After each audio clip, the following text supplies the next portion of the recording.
Sayın Cumhurbaşkanı, çok teşekkürler bizi kabul ettiğinize. Ben çok Cumhurbaşkanı ile görüşme yaptım, Başbakanla görüşme yaptım. En zoru sizinle olan görüşme oldu. Fakat çok teşekkürler, zaman ayırdınız. Hemen Karabağ konusundan girmek istiyorum. Bu anlaşma yürür mü? İmzaladığınız anlaşma yürür mü?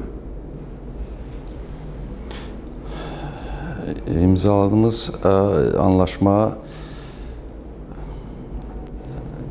gələcək konuşmalarının əsasını qoyub.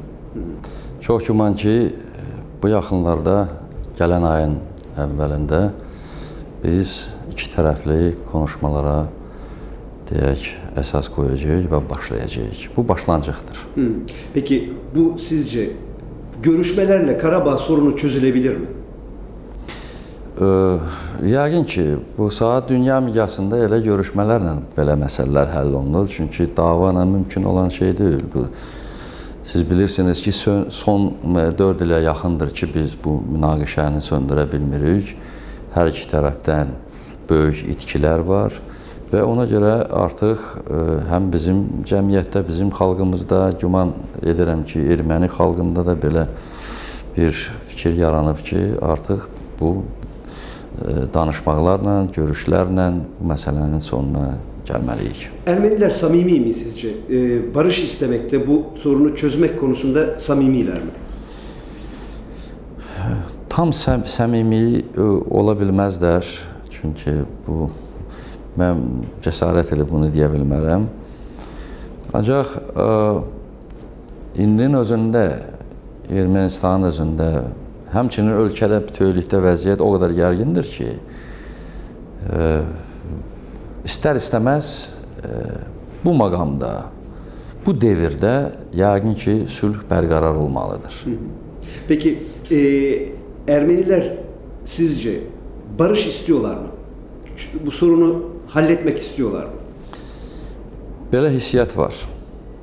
Mən onu hiss edirəm və inamım var ki, bunlar bunu istəyir.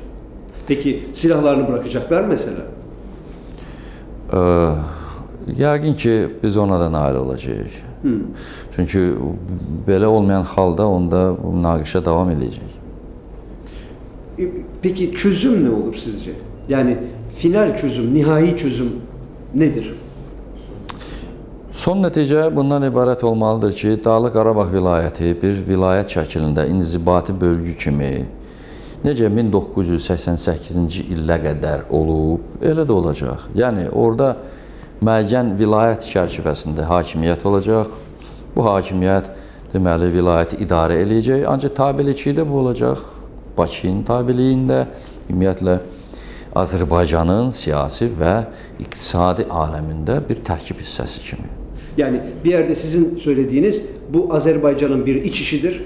1988'e kadar bu nasıl gitmişse bundan sonra da öyle gidecektir. Bəli. Yani Ermeniler bu işten ellerini ayaklarını çeksinler, silahlarını bıraksınlar da biz işimizi görelim. Biz işimizi görək və biz ermənilərə zəmin yaradırıq ki, onlar necə yaşayıblar, elə də yaşayacaqlar. Tək ki bu silah götürülsün ortadan. Silah olduğu sürece peki kim çıkarıyor bu silahı, kim kullanıyor? Nereden geliyor bu silah? Bu qeyri-rəsmi silahlı qüvvələrdir. Bunların çoxsu gəlmə adamlardır, cürbəcür ünsürlərdir. Bizim belə bir məlumatımız var ki, bunların bəziləri pul qazanırlar. Para kazanıyorlar. Para qazanırlar. Kaçakçılık yapıyorlar. Bəli, cürbəcür ünsürlər var. Amansız adamlar var. Yerli əhali o qədər mən deyə bilmərəm ki, bunların günahı olsun, belə Azərbaycanlılara qarşı qəddar olsunlar. Bu vəhşiliyin, deyək, törədici qüvvələri yalnız kənardan gələn adamlarlar. Yerli ermənilər də bunu deyirlər. Elələri var ki, fransız dilində danışırlar, ərəb dilində danışırlar. Ermənilər özləri başa düşmürlər bunlar. Kim kışkırtıyor bunları? Sizce kimin parmağı var bu işin içinde? Müxtəlif qüvvələrin, müxtəlif siyasi dairələrin, Ermənistanın özündə, misal üçün, opozisyon qüvvələrin təmsil edici adamları var. Gizli sürətdə bu işləri aparır. Açıq deyə bilmərəm, indi biz bütövlükdə Ermənistanı nəzərdə tuturuq. Çünki oradan gəlir zərbə. Ancaq onun daxilində müxtəlif meyillər, müxtəlif tipli adamlar, müxtəlif cərəyanlar var. Siz ümidli misiniz? Ümidsiz yaşamaq olmaz. Mən ümidliyəm və mən cəsur bir xalqın rəhbəriyəm. Biz aciz deyilik. Biz davakar millət deyilik, siz bilirsiniz, bizim təbiətimiz birdir. Ancaq bizə ləkə yaxırlar. Bizim simamızı vəhşicəsinə dünya miqyasında yayıblar. Halbuki bizdə günah yoxdur. Soruşmaq olar ki, ermənilər axı 1988-ci ilə qədər yaşayıblar, onları heç kim hədələməyib, öldürməyib. Və niyə birdən-birə bu əhvalat baş veribdir? Bunun səbəbi nə ola bilər? Səbəbsiz olmaz axı. Səbəbi də ərazi iddialardır. Siz bilirsiniz ki, yer kürəsində elə bir devlət tapılmaz ki, onlar ərazi iddialara rahat baxsınlar və desinlər ki, gəl, hə, mənim torpağımı qismən qoparda apar. Yani bir yerde siz şunu söylüyorsunuz, o toprak bize ait. Ermenilere ne ola ki? Elədir. Biz axı soxulmuruq Ermənistana. Baxmayaraq ki, Ermənistanda indi heç kim qalmayıbdır. Azərbaycanın Azeri milləti yoxdur orada. Və küllü miqdarda biz torpaqları orada qoymuşuq. Əsrlər boyu bizim Azərbaycanlı bacı qardaşlarımız bu torpaqların sahibi olub. Ona da göz bağlayırıq. Bəsdirin, axı siz gəlib, siz indi müdaxilə olunursunuz Azərbaycanın ortasına. Hər şeyin hüdudu olmalıdır. Siz bir yerde paylaşır mısınız Karabağ Ermenilerle?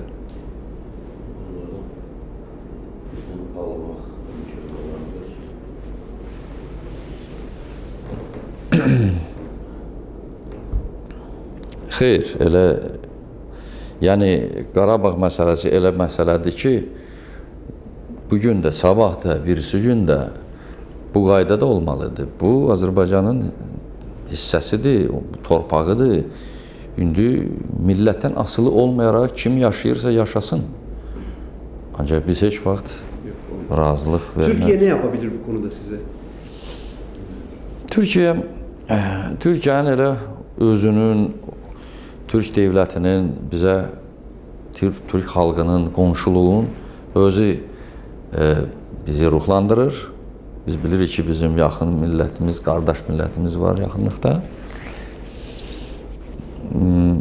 Mən belə hesab eləyərdim ki, Türkiyənin informasiya vasitələri, Türkiyənin müxtəlif cəmiyyətləri, Türkiyənin ərazisində yaşayan ermənilərin vasitəsilə təsir göstərə bilərlər.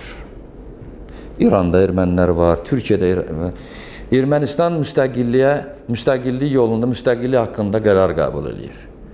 Axı bu devlət deyək, bu cumhuriyyət ətrafı olan müsəlman devlətlərin arasında müstəqil şəkildə əgər belə dava ilə yaşaya bilməz axı. Bilirsinizmi? Və biz hiss edirik ki, həm Türkiyənin özündə, həm də ki, İran ərazisində yaşayan ermənilərin meyli var. Onlar istəyirlər ki, bu münaqişə sönsün. Bitsin artık. Bitsin. Sayın Cumhurbaşkanı, şimdi Azerbaycan bağımsızlığını ilan etti. Müstakilliğini ilan etti. Ancak birlikten ayrılmadı. Acaba Azerbaycan böyle mi devam edecek yoksa bir gün birlikten ayrılacak mı?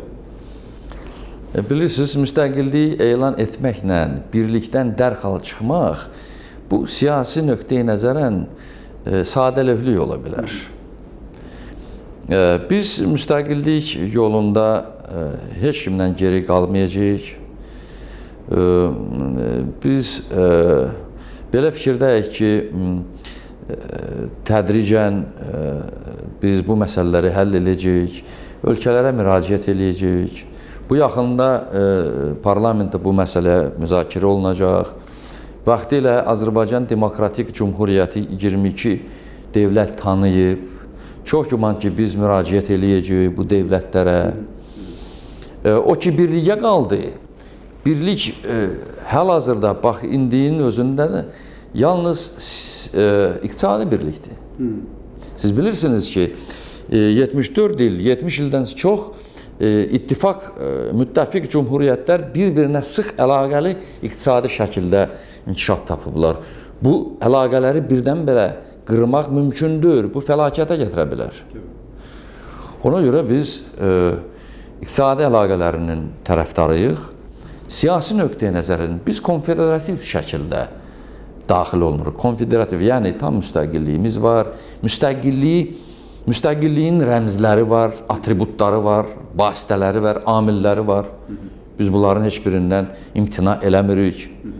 Səfirlik, nümayəndəlik, xarici deməli ölkələrlə əlaqələr, həm iqtisadi, həm siyasi, Birləşmiş Millətlər Təşkilatının üzvü olmaq niyyətindəyik və müraciət eləyəcəyik. Mən heç bir darıxdırıcı bir hal görmürəm. Yəni bu böyle tedricən, yavaş-yavaş giderek tədricən, çox da geridə qalmayacaq, ondan arxayın oluruz, ancaq belə. Yavaş-yavaş gidecek. Sizce Sovyetler Birliği bitti mi? Yani Sovyetler Birliği bitti mi? Nereye gidiyoruz bundan sonra? Hele bu darbe hareketinden sonra. Rəsmi deyə bilmərəm ki, bu bitdi. Çünki Sovyetlər Birliyinin adı hələ var və bunun əsas qanunu, konstitusiyası da var. Bu yaxın, deyək, müddətdə yəqin ki, bu məsələlər həll olunacaq.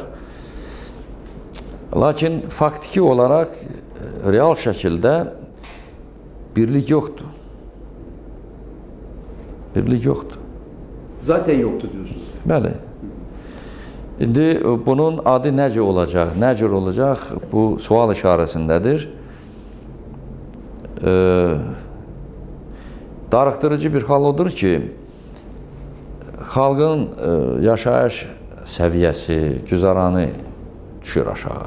Qorxu buradadır. Bu müstəqillik yaxşı, iyi məsələdir. Lakin biz müstəqil şəkildə xalqımızı yerə dolandıra bilək. Buna biz nail olmasaq, onda həm burada, həm obrisi müttəfiq cumhuriyyətlərdə elə qüvvələr meydana gələ bilərlər ki, onlar keçmişi bərpa eləməyə cəhd atıb və buna nail ola bilərlər.